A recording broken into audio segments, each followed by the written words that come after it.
साथियों को मेरा नमस्कार। एक बार फिर से आपके अपने YouTube channel recharge education and motivation पर आपका पुनः स्वागत है। साथियों, अंतर जनपदीय स्थानांतरण को लेकर के आदेश जारी हुआ प्रमुख सचिव महोदय का और बेसिक शिक्षा परिषद सचिव महोदय का। उसमें बिंदु संख्या 4, यदि पति पत्नी बेसिक शिक्षा परिषदीय विद्यालय में शिक्षक हैं तो उस स्थिति को लेकर के शिक्षकों के मन में संदेह तरह तरह के हो रहे हैं कि पति आवेदन करें या पत्नी, किसका ट्रांसफर होगा या दोनों आवेदन करें। तो इसकी स्पष्ट साथियों, निम्नलिखित दोनों वाक्य में अंतर समझिएगा। प्रमुख सचिव महोदय का आदेश में शब्द है और एक वाक्य है बेसिक शिक्षा परिषद सचिव महोदय का, एक प्रमुख सचिव महोदय का। तो ये आपका प्रमुख सचिव महोदय के आदेश है। यदि पति पत्नी दोनों बेसिक शिक्षा परिषद विद्यालयों में शिक्षक हैं और उनमें से किसी एक के द्वारा आवेदन किया जाता है तो वांछित जनपद में यदि शिक्षक छात्र अनुपात न्यून होगा तो उनका स्थानांतरण किया जा सकेगा।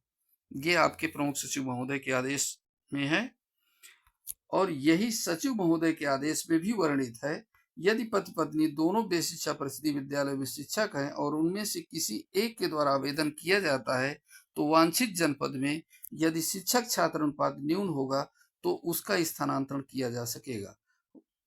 एक जगह उनका शब्द इस्तेमाल किया गया है और एक जगह उसका शब्द इस्तेमाल किया गया है। आइए समझते हैं। इन दोनों वाक्यों में केवल एक शब्द का अंतर है। पहले वाक्य में उनका शब्द का प्रयोग किया गया और जबकि दूसरे वाक्य में उसका शब्द का प्रयोग। एक छोटा सा अंतर पूरे वाक्य के कानूनी और व्यवहारिक अर्थ, इंटरप्रिटेशन को बदल देता है। उनका वाक्य एक बनाम उसका वाक्य दो का अर्थ। वाक्य एक उनका, यहाँ उनका शब्द बहुवचन यानी प्लूरल या दोनों के समूह को दर्शाता है। इसका अर्थ यह निकाला जा सकता है कि यदि पति पत्नी में से कोई एक भी आवेदन करता है तो परिस्थितियां अनुकूल होने पर उन दोनों में से किसी का भी, पति और पत्नी में से किसी एक का स्थानांतरण उस जनपद में किया जा सकेगा जहां अपेक्षाकृत छात्र शिक्षक अनुपात न्यून हो।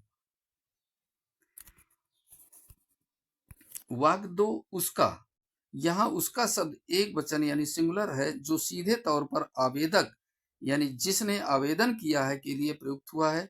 इसका स्पष्ट अर्थ है कि पति पत्नी में से जिस एक व्यक्ति ने आवेदन किया है केवल उसी अकेले का स्थानांतरण किया जा सकेगा, दूसरे का नहीं। नोट, अपर मुख्य सचिव महोदय के आदेश में सब स्पष्ट है जो हमने बिंदु 1 में लिखा है, इसलिए सोच समझकर स्वविवेक से आवेदन करें। ये साथियों बहुत ही महत्वपूर्ण अपडेट था। इन बिंदुओं को आप ध्यान से देखें और अपना निर्णय लेते हुए स्वविवेक से आप अपना आवेदन करें।